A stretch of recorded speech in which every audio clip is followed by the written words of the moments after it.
বিধানসভা নির্বাচনে রাজ্য দখলের জন্য মরিয়া হয়ে লড়াইয়ে নেমেছে বিজেপি। নরেন্দ্র মোদী, অমিত শাহরা গত 1.5 মাস ধরে রাজ্যের বিভিন্ন প্রান্তে সভা, রোড শো করেছেন।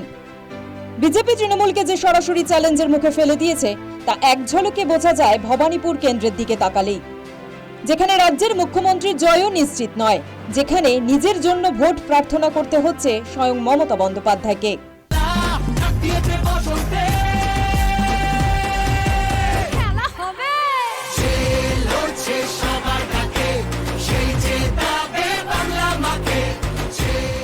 সাধারণভাবে বিজেপি কাউকে দুটি কেন্দ্রে প্রার্থী করে না, ব্যতিক্রম শুভেন্দু অধিকারী। ভবানীপুরকে বিজেপি কতটা গুরুত্ব দিচ্ছে তা বোঝা যায় শুভেন্দুর মনোনয়ন পেশের সময় স্বয়ং অমিত শাহর উপস্থিতি। আগে কখনো অন্য রাজ্যে নেতার মনোনয়নের সময় অমিত শাহ উপস্থিত ছিলেন এরকম নজির নেই। ভবানীপুর আরো বেশি গুরুত্বপূর্ণ হয়ে উঠেছে নন্দীগ্রামের জন্যই। 2021 সালে নন্দীগ্রামে শুভেন্দু অধিকারীর কাছে পরাজিত হন মমতা বন্দ্যোপাধ্যায়। অর্থাৎ মমতা বন্দ্যোপাধ্যায়কেও যে হারানো যায় তা প্রতিষ্ঠিত হয়ে গিয়েছিল 5 বছর আগেই।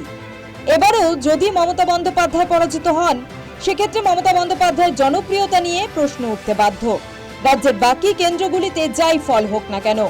অন্যদিকে মমতা বন্দ্যোপাধ্যায় যদি শুভেন্দু অধিকারীকে পরাজিত করে জয়ী হন, সেক্ষেত্রে বলতে পারবেন নন্দীগ্রাম নেহাতি এক দুর্ঘটনা।